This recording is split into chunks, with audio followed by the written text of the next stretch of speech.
2026 தேர்தலுக்கான மிக முக்கியமான எக்ஸ்கியூஸ் கருத்து கணிப்பு. இந்த கலாய்வுல என்ன மாதிரியான முறைகள் பின்பற்றப்பட்டது? டி இன்டெலிஜென்ஸ் நிறுவனம் அதோடு நானும் ஒரு சிறு அங்கமாக இருக்கிறேன். 2021 சட்டப்பேரவை தேர்தல், 2019 பாராளுமன்ற தேர்தல், 2016 தேர்தல், சட்டப்பேரவை தேர்தல்கள் மட்டுமே 5 தேர்தல் எடுத்துக்கொண்டு அதை நாங்க ரீஜன் வைஸ் ஸ்ட்ரக்சர் பண்ணுவோம். அண்ணா திராவிட முன்னேற்ற கழகம் என்பது அடிப்படையில் ஒரு வலுவான தலைமையை கொண்டு உருவான அமைப்பு, இயங்கிய அமைப்பு, வெற்றியின் உச்சங்களை கண்ட ஒரு அமைப்பு. 2021 ADMK looks more disciplined. இந்த டிசிப்ளினை இந்த முறை காணல, எனர்ஜியையும் ஃபயரையும் காணல. இந்த 21 இந்த 24 தேர்தலை விட இந்த 26 தேர்தல் களம் எப்படி இருக்கு? திராவிட முன்னேற்ற கழக ஆட்சியின் மீது ஆட்சியை பிடிக்காத ஒரு மனநிலை, ஆன்டி இன்கம்பன்சின்னு சொல்லுவோம். இந்த ஆட்சியை மாற்றியே தீரணும் அப்படிங்கிற ஒரு மனநிலையாக உருவெடுக்கிற போதுதான் அது அந்த ஆட்சிக்கு கேடாக வீழ்ச்சியாக முடியும். அந்த அலையாக அது மாறல. நீங்கள் விரும்பினாலும் விரும்பாவிட்டாலும் இந்த தேர்தலினுடைய ஒரு மையமாக தமிழக வெற்றி கழகத்தின் விஜய் அவர்கள் எழுந்திருக்கிறார். இது யதார்த்தம், உண்மை. The optics ங்கிறது surging crowds and விஜய். அந்த விஜய் நாம் தமிழரை பாதிக்கிறாருன்னா விஜய் வராமல் திமுக அணி, அண்ணா திராவிட முன்னேற்ற கழக அணி, நாம் தமிழர் அணி மட்டும் என்பதாக இருந்திருந்தால் நாம் தமிழர் ஒரு 12% வாக்குகள் வரை பெற்றிருப்பதற்கான வாய்ப்பு இருந்தது. சசிகலா ராமதாஸ் ஃபேக்டர், அவங்க 2 பேர் தனிச்சு நிற்கிறது. கிருஷ்ணசாமி அவர் ஒரு பக்கம் தனிச்சு நிற்கிறது.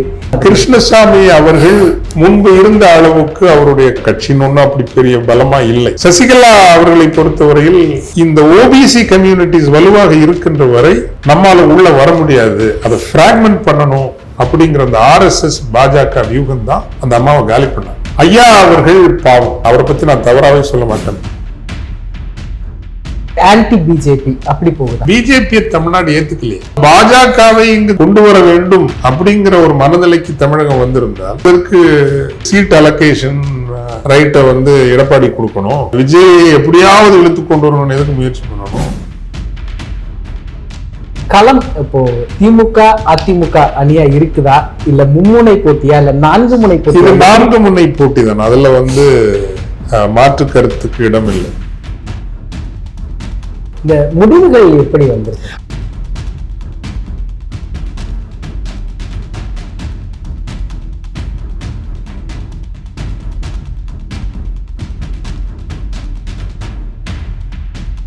நேயர்களுக்கு வணக்கம். 2026 தேர்தலுக்கான மிக முக்கியமான எக்ஸ்கியூஸ் கருத்து கணிப்பு குறித்து இன்று நாம் உரையாட இருக்கிறோம். இது குறித்து பேசுவதற்காக திரு ஃபாதர் ஜெகத் கஸ்பர் அவர்கள் இணைந்துள்ளார். வணக்கம் ஃபாதர். வணக்கம். எப்படி இருக்கீங்க ஃபாதர்?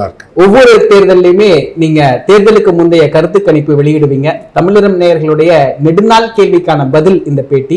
முதல் கேள்வியை தொடங்கலாம் ஃபாதர். இந்த கருத்து கணிப்பு நீங்க முன்பு போலவே டி இன்டெலிஜென்ஸ் நிறுவனத்துடன் சேர்ந்து எடுத்திருக்கிறீங்களா, இல்ல தனியா எடுத்திருக்கிறீங்களா ஃபாதர்? டி இன்டெலிஜென்ஸ் நிறுவனம் அதோடு நானும் ஒரு சிறு அங்கமாக இருக்கிறேன். எனவே அது நானும் இணைந்த ஒரு நிறுவனம் என்று கூட நீங்கள் எடுத்துக்கொள்ளலாம்.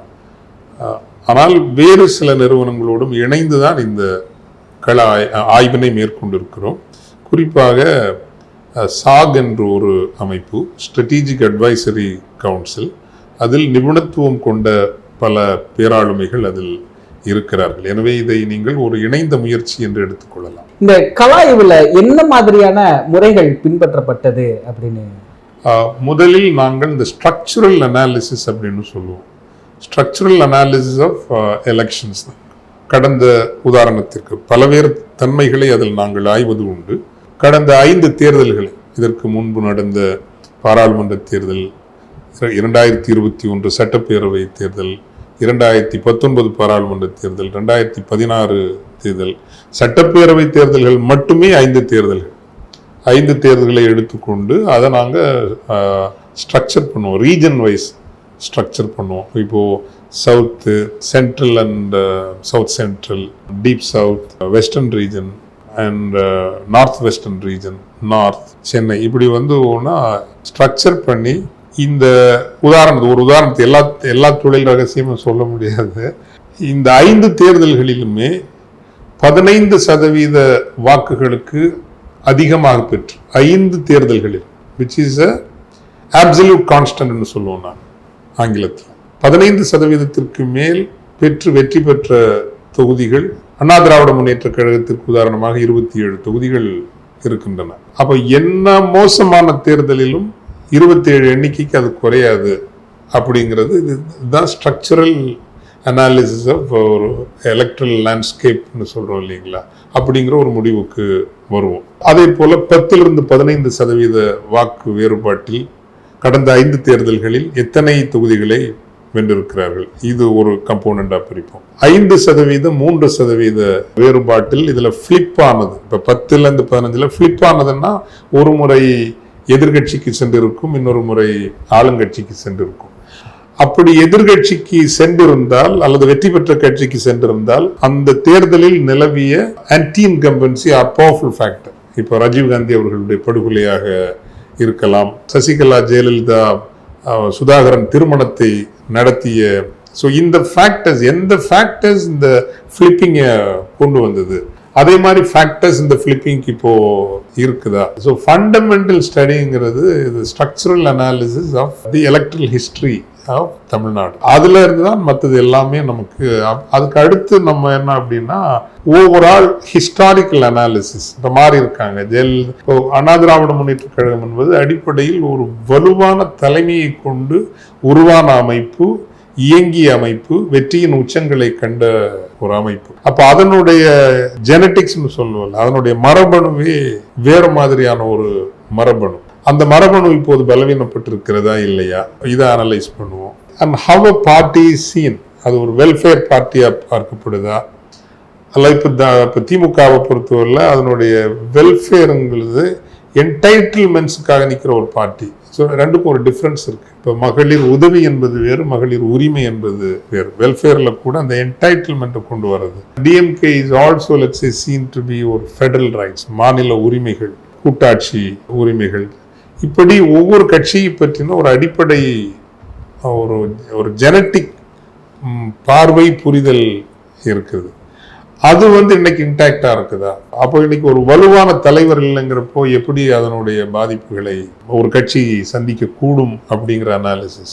இன்னொன்று சோஷியல் கோலிஷன் அனாலிசிஸ் பண்ணுவோம். சமூக கூட்டணி தான் அடிப்படையில் அரசியல் கட்டிடத்தினுடைய அடித்தளம். ஒரு காலத்தில் அண்ணா திராவிட முன்னேற்ற கழகம் என்பது மிக வலிமையான, மிகப்பெரிய எண்ணிக்கை கொண்ட பிற்படுத்தப்பட்ட சமூகங்களின் ஒரு கூட்டணி. அது கவுண்டர் சமூகமா இருக்கலாம், முக்குலத்தோர் சமூகம், பெண்கள், மாண்புமிகு எம்ஜிஆர் அவர்களுக்கும் பெண்கள் ஆதரவு இருந்தது, அம்மையார் ஜெயலலிதா அவர்களுக்கும் பெண்கள் ஆதரவு இருந்தது, ஒரு தொகுப்பு தலித் மக்களினுடைய நீடித்த ஆதரவு இருந்தது. இதுதான் அந்த சோஷியல் கோலிஷன். அந்த சோஷியல் கோலிஷன் இன்னைக்கு பிராக்மெண்ட் ஆயிருக்கு.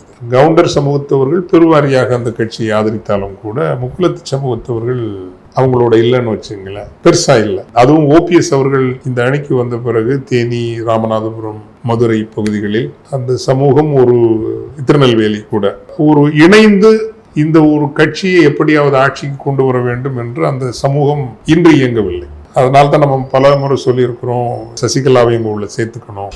தினகரன் அவர்கள் வந்ததால் ஓரளவுக்கு அது மாறி இருக்கிறது. ஆனால் இன்னும் அது அந்த சமூக கூட்டணி ஒரு வலுவானதாக இல்லை. வேற இப்போ திமுகவை நீங்க எடுத்து பார்த்தீங்கன்னா மொழி வழி சிறுபான்மையினர், தெலுங்கு பேசுகிற, கன்னட மொழி பேசுகிறவர்கள் உறுதியாக அந்த கூட்டணிக்கு பின்னால் நிற்கிறார்கள். இஸ்லாமிய சமூகத்தினர் 95% அவர்களுக்கு பின்னால் நிற்கிறார்கள். கிறிஸ்தவ சமூகம் தமிழக வெற்றி கழகம் வந்த பிறகு ஒரு 20% மாறலாம். அதுவும் மீனவ சமூகம், வெள்ளாளர் கிறிஸ்தவ சமூகம் இப்படித்தான் மாறுகிறது என்று ஒரு 70% மாறல. ஸோ இந்த சோஷியல் கோலிஷன் ஸ்டடி பண்ணுவோம். இதுக்கப்புறம் ப்ராப்பர் குவாலிட்டேட்டிவ் ஸ்டடி இருக்குது. குவாலிட்டேட்டிவ் ஸ்டடிங்கிறது நீங்கள் அந்த பகுதியில் உள்ள ஊடகவியலாளர்கள், காவல்துறையில் இருக்கிறவங்க, சமூகத்தில் நடுநிலையாக இருக்கிற ஆளுமைகள், அரசியல் ஆர்வமுடைய ஆர்வலர்கள், இப்படி பல்வேறு தரப்பினரிடமும் நாம் தொடர்ந்து பேசுவது. இதில் தான் அவங்களுக்கு ஒரு குவாலிட்டேட்டிவ் இன்ட்யூஷன் கிடைக்கும். இன்ட்யூஷனும் கிடைக்கும், சில நேரம் கவுண்டர் இன்ட்யூஷனும் கிடைக்கும். இந்த ஸ்டடி பண்ணுவோம். இதெல்லாம் பார்த்ததுக்கு அப்புறம் வேலிடேட் பண்றதுக்காக ஒரு ரேண்டம் சாம்பிளிங். ரேண்டம்னா ஆக்சுவலாக நீங்கள் ஸ்ட்ரக்சர்ட் ரேண்டம் சாம்பிளிங்னா ஆண்கள், பெண்கள், வயது அடிப்படையில், பகுதி அடிப்படையில், தொழில் அடிப்படையில் ஒரு ஸ்ட்ரக்சர்டு ரேண்டம்ங்கிறது அதையும் ஒரு நிறுவனம் இந்த முறை செய்தது. அந்த ஸ்ட்ரக்சர்டு ரேண்டம் பண்ண நிறுவனத்திற்கு இந்த structural analysis and qualitative study சுத்தமாக தெரியாது, அதற்கான நிபுணத்துவம் இல்லை. அந்த நிபுணத்துவத்தில் நாங்கள் கொஞ்சம் கில்லிங்கன்னே வச்சுங்களேன். அது கொஞ்சம் மிகைப்படுத்தப்பட்டதான், எங்களுக்கு கொஞ்சம் திமிரம் உண்டதில்லை. அதனால தான் 2006 இருந்து 2024 வரைக்கும் ஒரே ஒரு தேர்தலாம் நாங்கள் தப்பாக பண்ணது. அது எங்களுடைய தப்பு. 2016 தேர்தலை நாங்கள் சரியாக கணிக்கல. அது எங்களினுடைய மூடமை. we were carried away by our proximity to power. அதான் ஃபேக்ட். ஸோ கொஞ்சம் விஷுவல் திங்கிங் உள்ள போனோம். ஸோ அந்த ஒரு தேர்தலை தவிர ஏனைய தேர்தல்களை ஓரளவுக்கு சரியாக கணித்திருக்கிறோம். நாளை செய்தியாளர் சந்திப்பு நடத்த இருக்கிறீங்க ஃபாதர். நீங்க முன்னமே குறிப்பிட்ட மாதிரி 24, 21, 24 மக்களவை தேர்தல், இந்த 21, இந்த 24 தேர்தலை விட இந்த 26 தேர்தல் களம் இப்படி இருக்கு ஃபாதர்? இந்த களத்தினுடைய அடிப்படை வேறுபாடு என்பது முந்தைய 5 ஆண்டு கால திராவிட முன்னேற்ற கழக ஆட்சியின் மீது ஆட்சியை பிடிக்காத ஒரு மனநிலை, ஆன்டி இன்கம்பன்சின்னு சொல்லுவோம், பிடிக்காத ஒரு மனநிலைக்கான காரணங்கள் இல்லாமல் இல்லை, இருக்குது. அது குடும்ப ஆட்சியாக இருக்கலாம், அல்லது ஊழல் என்பதாக இருக்கலாம், ஓய்வூதியம், அரசு ஊழியர்களுக்கான சில சிக்கல், இதெல்லாம். ஆனால் இந்த ஆன்டி இன்கம்பன்சி என்பது ஒரு கம்பெல்லிங் appetite ஃபார் சேஞ்சுன்னு அப்படி உருமாறும். இந்த ஆட்சியை மாற்றியே தீரணும் அப்படிங்கிற ஒரு மனநிலையாக உருவெடுக்கிற போது தான் அது அந்த ஆட்சிக்கு கேடாக, வீழ்ச்சியாக முடியும். அந்த அலையாக அது மாறல. இது ஒரு முக்கியமான ஒரு தன்மை. ஸோ ஆன்டி இன்கம்பன்சி இருக்குது. அது எந்த வகையிலும் ஒரு அலையாக மாறவில்லை, மாறப்போவதும் இல்லை. ஒன்று. ரெண்டாவது, நீங்கள் விரும்பினாலும் விரும்பாவிட்டாலும் இந்த தேர்தலினுடைய ஒரு மையமாக தமிழக வெற்றி கழகத்தின் விஜய் அவர்கள் எழுந்திருக்கிறார். இது யதார்த்தம், உண்மை. அதனால் அப்ப பெரும் கூட்டமாக வருகிற அந்த சர்ஜிங் கிரவுட்ஸ், அவங்க தான் ஆப்டிக்ஸ்ன்னு சொல்லுவோம். மக்களினுடைய பார்வையில் விழுந்து மனதிற்குள் சென்று உரையாடலாகவும் பேசு பொருளாகவும் மாறுவது என்பதுதான் ஆப்டிக்ஸ். ஸோ த ஆப்டிக்ஸ்ங்கிறது the surging crowds and Vijay. நான் இதனால் என்ன ஆகிறது என்றால், தனக்கு பெருவெற்றி தருவதற்காக திராவிட முன்னேற்ற கழக ஆட்சி செய்த சில ஒரு வேலை திட்டங்கள் இருக்குதுல்ல, தேர்தலுக்கு அறிவிப்பிற்கு சற்று முன்னதாக 5000 ரூபாய் பெண்களுக்கு நேரடியாக அனுப்பி வைத்தது, அது ஒரு பெரிய வாக்கு வங்கியை கொண்டு வந்திருக்க வேண்டும். காரணம், ஏற்கனவே மகளிர் உரிமை தொகை வந்து கொண்டிருந்தது, விடியல் பயணம், பெண் மாணவியர்களுக்கான உதவி திட்டங்கள். அப்போ அது என்ன ஆகுதுன்னா, அது டிம்னிஷ் ஆகுது, கொஞ்சம் மங்கலாக மாறுகிறது. இதெல்லாம் ஓவரால் கெமிஸ்ட்ரியை செட் பண்றதுல ஒரு பின்னடைவை கொடுக்கும். அதே வேளை இஃப் ஒன்லி, இப்ப எங்களுடைய கவனிப்புப்படி இஃப் ஒன்லி விஜய் அவர்களுக்கு ஒரு 2 விஷயம் இருந்திருக்குமே. ஆனால் ஒன்று, there is a difference between crowd and cadre. பெரும் கூட்டமாக கூடுவதற்கும் தொண்டர்களாக அணிதிரள்வதற்கும் வேறுபாடு. அது சாதாரண வேறுபாடு இல்லை, பாரதூரமான வேறுபாடு. ஸோ விஜயினுடைய if only he had the organization to convert the crowds into cadres. அது இல்லை. இப்போ 100 பேர் வராங்கன்னா 100 பேர்ல 10 பேரை காடரை மாத்திர அந்த ஒழுங்கு முறை என்பது இல்லை. But there is so much enthusiasm, so much energy. Number one. Secondly, stability of an organization or endurance muscle of an organization, ideology, கொள்கை. அந்த கொள்கை சார்ந்து ஈர்க்கப்பட்டு உங்களோடு வருகிற ஒரு சிறு கூட்டம், அந்த கொள்கையாளர்களினுடைய ஒரு முகம். இப்போ திமுகவுக்கு இன்னைக்கு இருக்கிற மிகப்பெரிய பலம் அப்படிங்கிறது, அந்த கட்சி மீது எத்துணைதான் அதிருப்திகள் இருந்தாலும் கூட இன்னும் அது மாநில உரிமைகளுக்கான கட்சி என்று பார்க்கப்படுகிறது. அதை சொல்லுகிற திருச்சி சிவா, மாண்புமிகு ராசா, இப்படி உள்ளிட்ட ஒரு மிக பெரும் ஆளுமைகளை நீங்க இங்க பார்க்கலாம். ஸோ ஒருவேளை ஃபர்ஸ்ட் ஃபேமிலி உங்களுக்கு பிடிக்கலன்னாலும் அந்த கட்சிக்குள்ள நிறைய ஈகோ சிஸ்டம் அது ஃபெடரல் ரைட்ஸாக இருக்கட்டும், சோஷியல் ஜஸ்டிஸாக இருக்கட்டும், ஆஸ்பிரேஷனல். இப்போ பிடிஆர் தியாகராஜனையோ அல்லது டிஆர்பி ராஜா அவர்களையோ இது போன்ற இளம் அமைச்சர்கள் எல்லாம் பார்க்குறப்போ they can give an aspirational vision to Tamil Nadu. So இந்த ஐடியாலஜிக்கல் ஃபேஸஸ் வந்து டிவிகேல zero, literally zero.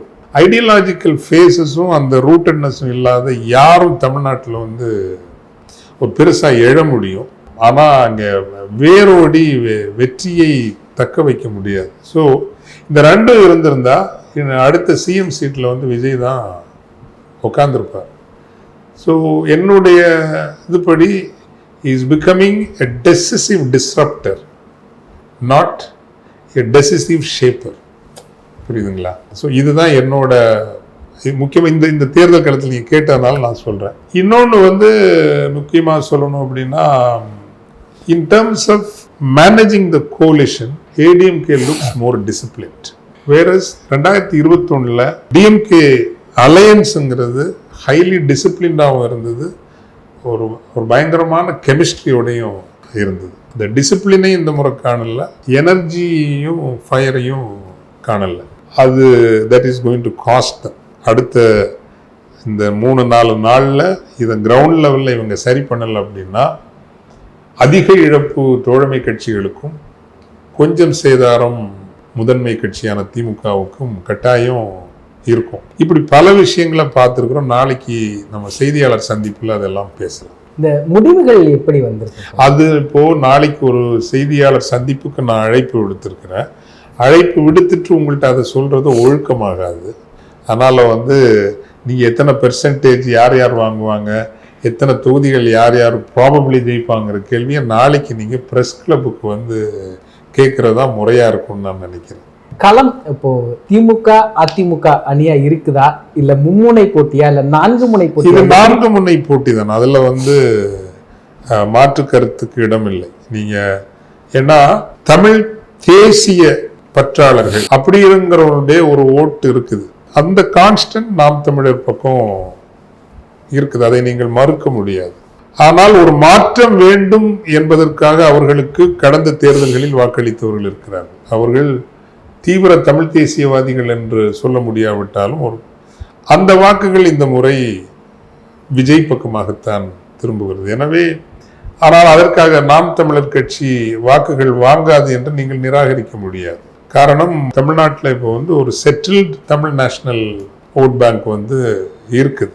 Tamil nationalist அவங்க ரெப்ரசன்ட் பண்றவங்களா இல்லையாங்கிறது அது அடுத்த விவாதம், அது வேற விவாதம். இது ஒன்று இருக்குது. நம்ம சொன்ன மாதிரி விஜய் மிக கணிசமான அளவுக்கு வாக்குகள் வாங்குவார். சில தொகுதிகளை வெல்லக்கூடும், பல தொகுதிகளில் 2ஆம் இடத்திற்கு கூட அவர் வரக்கூடும். அதனால இது 4 முனை போட்டி தான். இதுல விஜய் நீங்க நிறைய குறிப்பிட்டீங்க ஃபாதர். அந்த ஃபேக்டர் அவங்கள ஆதரிக்கவங்களுடைய மனநிலை எப்படி இருக்கு, அது என்ன மாதிரியான மனநிலையில அந்த மக்கள் இருக்கிறாங்க? அரசியல் புரிதல் இல்ல, தற்கூறிகள், இப்படி எவ்வளவோ விமர்சனங்கள் இருக்கு அந்த கூட்டம் மேல. அப்படி எடுத்துக்க முடியுமா? முதல்ல என்னை பொறுத்த வரைக்கும் வந்து இந்த தற்கூறிகள் போன்ற சொல்லாடலை நான் ஏற்பது இல்லை. அவர்கள் ஒரு காலகட்டத்தினுடைய குழந்தைகள். எந்த ஒரு இதுவரை அரசியலை பற்றி எவ்வித அக்கறையும் இல்லாமல் கடந்து போய்கொண்டிருந்த ஒரு மாணவர் சமூகம், ஒரு இளையர் சமூகம் ஏதோ ஒரு வகையில் களத்திற்கு வருகிறது. எனவே அவர்களை தற்கூறிகள் என்று அழைப்பதெல்லாம் அது சரியானது அல்ல. அப்போ இது என்ன அப்படின்னா, ஒரு திரை சார்ந்த ஒரு ஈர்ப்பு. தொடக்கத்தில் கமலஹாசன் அவர்கள் உள்ள வந்தப்போ அது கொஞ்சம் இருந்தது.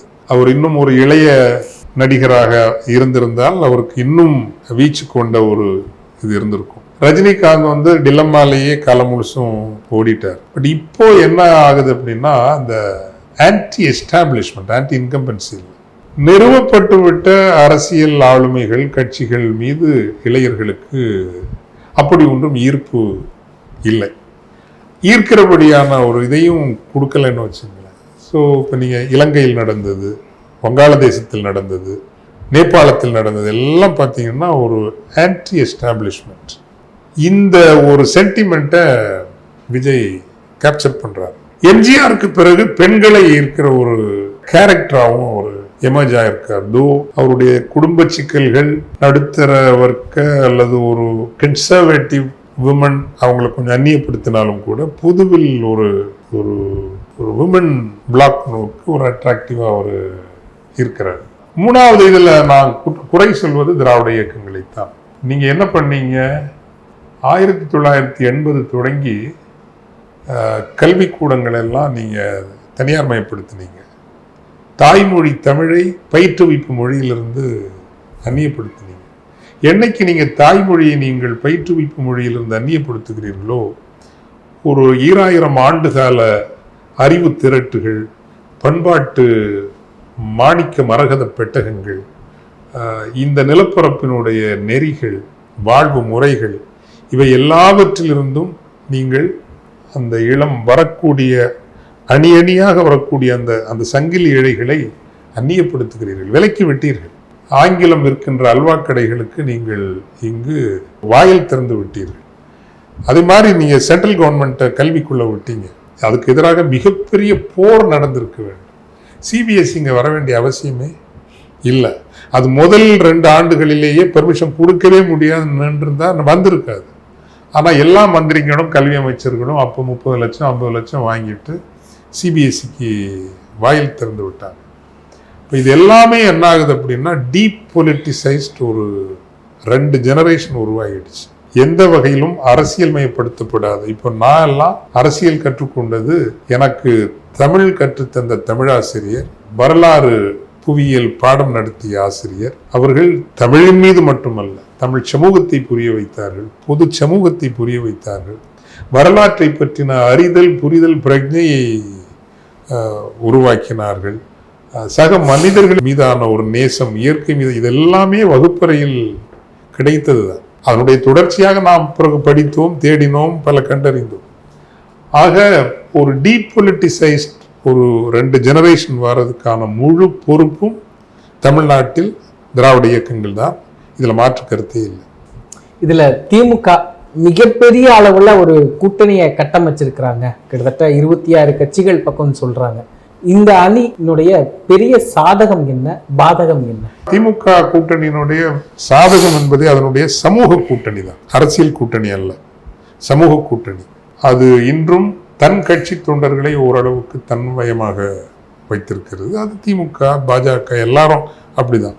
அதன் பிறகு தமிழை, தமிழ் நாட்டை, அதன் உரிமைகளை நேசிக்கிற இந்த மிட் வாக்காளர்கள், நடுநிலை வாக்காளர்கள், அதனுடைய ஆதரவை அது தக்க வைத்துக் கொண்டிருக்கிறது.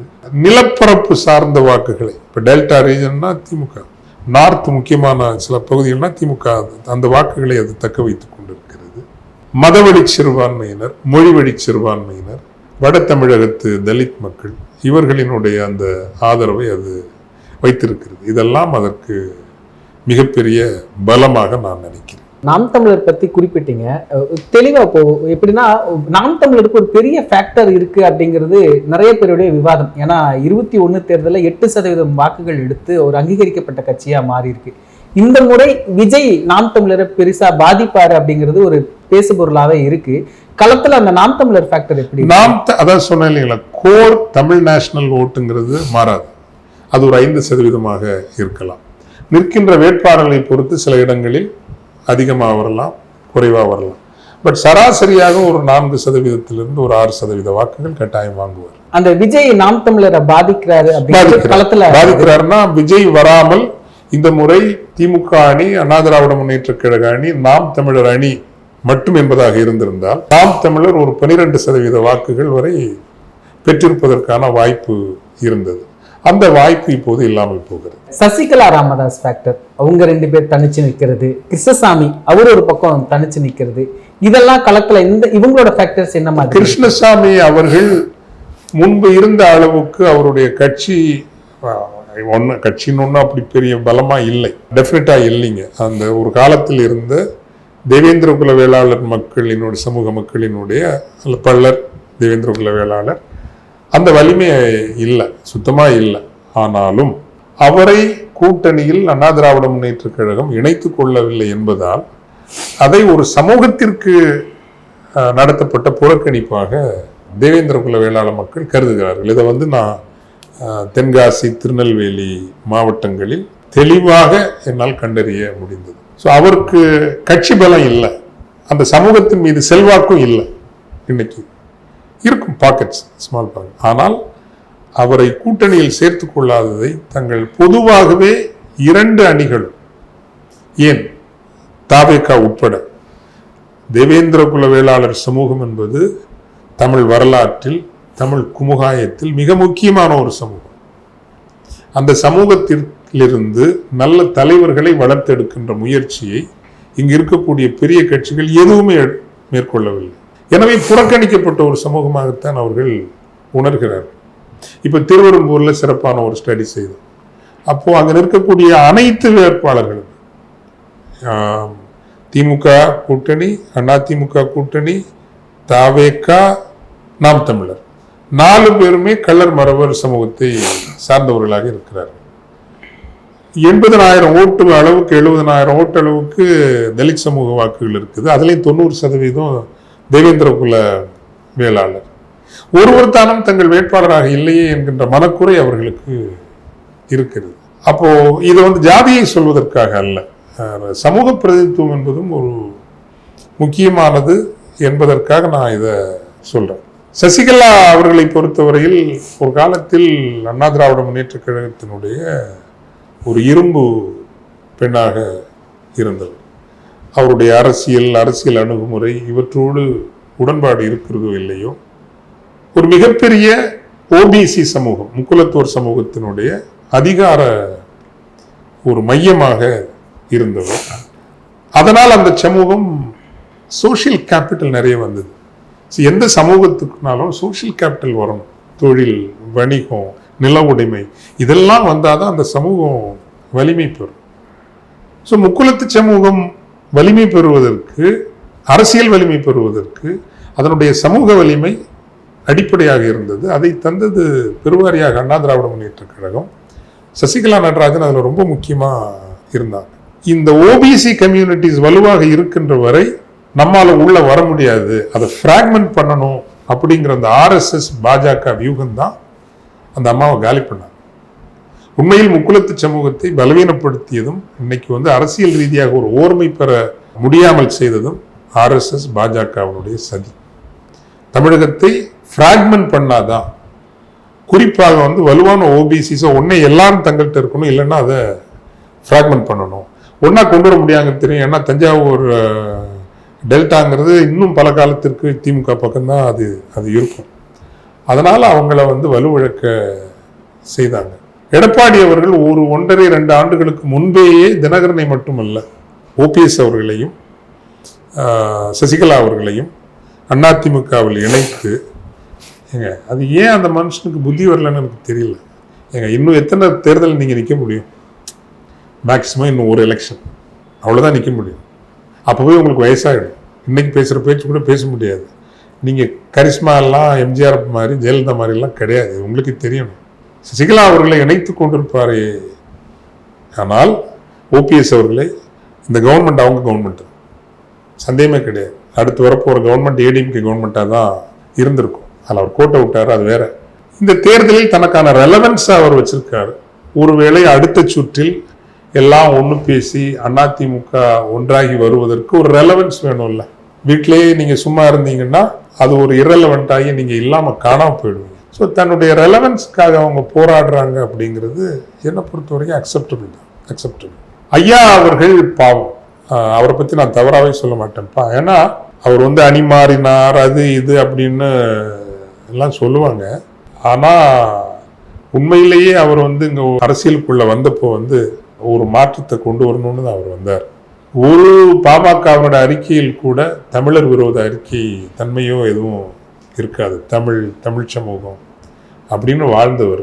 என்ன அவர் இன்னும் ஒரு அபரிமிதமான ஒரு முதிர்ச்சியை காண்பித்து வட தமிழகத்தில் வன்னியர் சமூகத்திற்கும் தலித் சமூகத்திற்கும் இடையே பல நெருக்குவாரங்கள் இருந்தாலும் அந்த ஒற்றுமையை பேணி இருப்பாரே, ஆனால் தமிழகத்தின் தன்னிகரற்ற தலைவராக அவர் உயர்ந்திருப்பார்.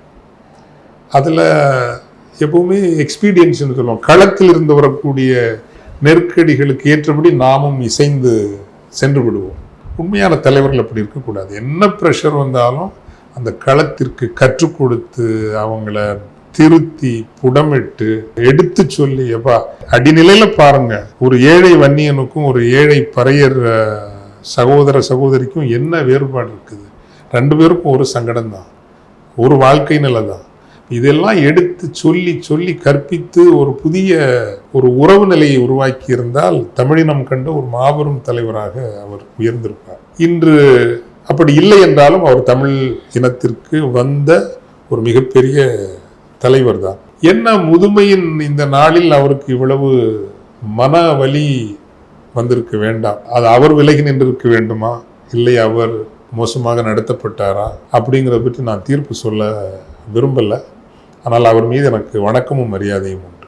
இதுல களத்துல ஒரு முக்கியமான கேள்வி ஃபாதர், இல்ல ஸ்டாலின் வேணும் வேண்டாம் அப்படி களம் இல்லை, இல்ல ஆன்டி பிஜேபி அப்படி போகுதா? ஆன்டி பிஜேபின்னு சொல்ல முடியும். ஏன்னா பிஜேபியை தமிழ்நாடு ஏத்துக்கலையே. அமைப்பு ரீதியாக பாஜக வளர்ந்திருக்கிறது. அமைப்பு ரீதியாக ஒரு வலதுசாரி சார்புடையவர்கள் அதிகமாகி இருக்கார். ஆனால் பாஜகவை இங்கு கொண்டு வர வேண்டும் அப்படிங்கிற ஒரு மனநிலைக்கு தமிழகம் வந்திருந்தால் அவர்கள் எதற்கு இது சீட் அலோகேஷன் ரைட்டை எடப்பாடி கொடுக்கணும் இல்லையா? அவங்க எதுக்கு விஜயை எப்படியாவது இழுத்து கொண்டு வரணும்னு எதுக்கு முயற்சி பண்ணணும்? இப்போ கூட தனித்து நின்று தங்கள் வலிமை என்னங்கிறத இந்த உலகத்துக்கு காட்டுறதுக்கான துணிச்சல் அவங்களுக்கு இல்லைல்ல. திராவிட இயக்க ஒரு தூணான அதிமுகவை அழித்தும் அல்லது அதன் மீது ஏறி நின்றும் அல்லது பலவீனப்படுத்தி அதன் மீது ஏறி நின்றும் என்றேனும் ஒரு நாள் அதை கொன்றழித்து விட்டு அந்த இடத்தில் நான் நிற்க வேண்டும் என்றுதானே நீங்கள் சதி செய்து நீங்கள் இயங்கிக் கொண்டு வருகிறீர்கள். அதனால பாஜகவை தமிழ்நாட்டை ஒரு ஆள வேண்டிய மாநிலம் என்று தமிழ் நிலம் தமிழ் சமூகம் ஏற்றுக்கொள்ளவில்லை. ஆனால் அவர்கள் வளர்ந்திருக்கிறார்கள். இதில் எந்த மாற்று கருத்துக்கும் இடமில்லை. 26 தேர்தலுடைய முக்கியமான கீ ஃபேக்டர்ஸ் ஒரு 5 கீ ஃபேக்டர்ஸ் சொல்லுங்க. முதல் கீ ஃபேக்டர் அப்படிங்கிறது இன்னைக்கு விஜயனுடைய டிஸ்ரப்ஷன். இதுதான் ஒரு கீ ஃபேக்டர். அது எந்த முனையில் எந்த அளவுக்கு வெலாசிட்டியை பெறுங்கிறது பொறுத்து மாற்றங்கள் நிகழும். அதை பற்றி நாளைய ஊடக சந்திப்பில் நாம் பேசலாம். அதாவது 80% கீழ் வாக்குப்பதிவு நடந்தால் அது ஒரு வெலாசிட்டியா இருக்கும். இன்னைக்கு எஸ்ஐஆருக்கு ஸ்பெஷல் இன்டென்சிவ் ரிவிஷன் இதுக்கு பிறகு 80ங்கிறது பழைய 70ன்னு நீங்க கணக்கில் வச்சுக்கணும். இன் அப்சல்யூட் நம்பர்ஸ். ஸோ 80 வந்துருச்சு, உடனே தலைகளை மாற போறது இல்லை. ஒரு தொகுதிக்கு 1,86,000 ஓட்டு தான் இருந்தது அப்படின்னா அதுல 70% கடந்த தேர்தலில் எவ்வளவு பதிவானதோ அதே அப்சல்யூட் நம்பர் தான் இந்த முறையும் பெரும்பாலும் பதிவாகும். விச் மீன்ஸ் 80% வாக்குப்பதிவு இந்த முறை நடந்தால் அது 70% தான். பெரிய மாற்றம் ஒன்றும் வராது. ஒரு 38 தொகுதிகள் கடும் போட்டியாக மாறும். 80% ஓட்டு நடந்தது. கடும் போட்டினா தாவேக்காவுக்கு மற்றவங்களுக்கு இல்லை, திமுகவுக்கு அதிமுக. அதே நேரம் 90% ஓட்டு வாக்கு போலிங் நடந்துன்னு வச்சுங்களேன். அப்போ 118 தொகுதி க்ளோஸ் கண்டெஸ்டாக மாறும். அதில் பல விதமான மூமெண்ட்டு நீ ப்ரெடிக்ட் பண்ண முடியாது. அது ஒன்றே டிஎம்கேக்கு பயங்கரமான ஸ்வீப்பாக மாறலாம், அல்லது அது வேறு மாதிரியான பகிர்தலாக போகலாம். அது ஒன்று ப்ரெடிக்ட் பண்ண முடியாத ஒரு scenery. So it depends. So இப்படி பல வேரியபிள் இருக்குது. இன்னொன்று கான்ஸ்டன்ட் இந்த இதில் முதல்வர் மீதான மரியாதை. இண்டிவிஜுவலாக ஸ்டாலின் என்கின்ற பக்குவப்பட்ட முதிர்ச்சியான அதிரடித்தன்மை இல்லாத ஒரு தலைவர். மூன்றாவது ஒரு கான்ஸ்டன்ட் அப்படின்னா அதிமுக கான்ஸ்டன்ட்ல ஒரு உண்மை, அதிமுக கூட்டணி ஓரளவு டிசிப்ளின்டாக இருக்குது, திமுக கூட்டணி டிசிப்ளின்டாக இல்லை. நாலாவது கான்ஸ்டன்ட்ங்கிறது பணம் இல்லாமல் பெரிய கட்சிகளினுடைய தொண்டர்கள் கூட சாதாரண வேலைக்கு கூட வரமாட்டேங்கிறாங்க. இந்த 2 பெரிய கட்சிகளுமே பணத்தை கொண்டு கெடுத்திருக்கின்றன, கட்சியையும் கெடுத்திருக்கின்றன, சமூகத்தையும் கெடுத்திருக்கின்றன. 5ஆவதா சொல்லணும் அப்படின்னா ஒரு ஃப்ராக்மெண்டேஷனுக்கான எல்லா அறிகுறிகளும் தெரியுது. அது தமிழ்நாட்டுக்கு நல்லதில்லை. அதை முற்போக்காளர்களும் தமிழை தமிழ்நிலத்தை நேசிக்கிறவர்களும் கவனத்தில் எடுத்துக்கொண்டு அடுத்த கட்ட அரசியலை இந்த நெறி செய்வதற்கு தண்ணி அங்கிட்டும் இங்கிட்டும் பாஞ்சு ஓடிடாமல் ஒரு சரியான தமிழ் தடத்தில் செல்வதற்கான வேலை திட்டங்களை செய்யும். இறுதி கேள்வி ஃபாதர், இந்த தேர்தல் இதுவரை இல்லாத ஒரு முக்கியமான தேர்தல் அப்படிங்கிற மாதிரியான ஒரு பார்வை எல்லா கட்சிகளுமே முன்வைக்கிறாங்க. இதுல அதிமுக திமுக 2 திராவிட கட்சிகள், திமுக எந்த இடத்துல எதை மிஸ் பண்றாங்கன்னு நினைக்கிறீங்க? அதிமுக எதை மிஸ் பண்றாங்கன்னு நினைக்கிறீங்க? வேற ஒன்றும் மிஸ் பண்ணல. திமுக பொறுத்த வரைக்கும் எதுவும் பெருசா மிஸ் பண்ணல. கூட்டணி கட்சிகள் அது அவங்க தப்பு இல்லை. காங்கிரஸ் செய்திருப்பது அது ஏற்றுக்கொள்ளதே தக்கதே அல்ல. அது இப்போது காங்கிரஸ்காரங்க புரிஞ்சுக்கிட்டு இந்த ஒரு நாள் வர ராகுல் காந்தி அவர்கள் 2-3 நாள் இங்கே சுற்றுறது, ஸ்டாலின் அவர்களோடு இணைந்து மேடைகளில் நிற்பதுங்கிறது நீங்கள் செய்யக்கூடிய குறைந்தபட்ச நன்றிக்கடன். நீங்கள் நினைக்கலாம் பார்லிமெண்ட்டில் வந்து விஜயோட போகலாம் அப்படிலாம் இப்பவுமே நீங்கள் யோசனை எல்லாம் வச்சுருக்கலாம். உங்கள் கஷ்ட காலத்தில் உங்களோட நின்ன கட்சி. நீங்கள் இவங்க கூட இல்லைன்னா தேசிய அளவில் உங்களுக்கு ஒரு மரியாதையே இன்னைக்கு இருக்காது. தமிழ்நாட்டில் தனியாக நின்று நீங்கள் ஜெயிக்கிற மாதிரி 5 தொகுதி கூட நீங்கள் இன்றைக்கி வச்சுக்கல. கன்னியாகுமரியில் ஆகும்னு பேசலாம், ஆனால் கன்னியாகுமரியில் இந்த கூட்டணியும் இல்லைன்னா ஒரு தொகுதியில் கூட நீங்கள் வரமாட்டீங்க. இதுதான் யதார்த்த நிலைமை. அதனால் வந்து அது ஸ்டாலின் அவர்களுடைய தவறோ திமுகவுடைய தவறோ அல்ல. ஏன்னா நீங்கள் வந்து தேமுதிகவுக்கு 10 தொகுதி கொடுத்துருக்க வேண்டிய அவசியம் இல்லை. அதில் ஒரு 6ஆவது மினிமம் தோக்குறாங்க. அது தோற்று போகணும் நான் விரும்புறதில்லை. அப்படிதான் இன்னைக்கு நாளைக்கு மாறினா தான் அவனுடைய தவிர அதுதான் ஒரு யதார்த்தம். நீங்கள் இடதுசாரிகள் சிறுத்தைகள் இவங்களெல்லாம் இன்னும் உயரத்தில் நீங்கள் தூக்கி வச்சிருக்கணும், கட்டாயம் வச்சிருக்கணும். இதெல்லாம் திமுக பண்ண தவறுன்னு நினைக்கிறேன். திமுக மாதிரி இந்த கேண்டிடேட் செலெக்ஷனில் பங்கிலிங், பயங்கரமான பங்கிலிங்னு வச்சுக்கணும். ஒரு 30 வேட்பாளர்களாவது சரியில்லை. அது அந்த பவர் சென்டர்ஸு சரியில்லைன்னு வச்சுங்களேன். நான் அதுக்குள்ளே போக விரும்பலை. ஸோ இதெல்லாம் தான் திமுக. அதிமுக வேற ஒன்றுமே செய்திருக்க வேண்டாம். தினகரனை சேர்த்துக்கிட்ட மாதிரி ஓபிஎஸ் அவர்களையும் சசிகலா அவர்களையும் ஒன்று சேர்த்து எப்பாடுபட்டாலும் இந்த பிஜேபியை கழட்டி விட்டுட்டு அவங்க வந்து சிறுபான்மை மக்களோட எல்லாம் ஒரு உரையாடலை ஆரம்பிச்சிருப்பாங்கன்னா டான்னு அந்த ஆட்சியில் உட்காந்துருப்பாங்க. அந்த துணிச்சலும் அந்த பார்வையும் அந்த கட்சியினுடைய பெரியவங்களுக்கு இல்லாமல் போயிடுச்சு. இதுதான் நான் 2026 தேர்தல் கள நிலவரங்களை நேயர்களோடு இணைந்து பகிர்ந்து கொண்டதுக்கு நன்றிங்க சார். நன்றி. உங்களுக்கு இந்த வீடியோ பிடிச்சிருந்துச்சுன்னா லைக் பண்ணுங்க, கமெண்ட் பண்ணுங்க, மறக்காம திஸ் இஸ் தமிழ் சேனலுக்கு சப்ஸ்கிரைப் பண்ணுங்க.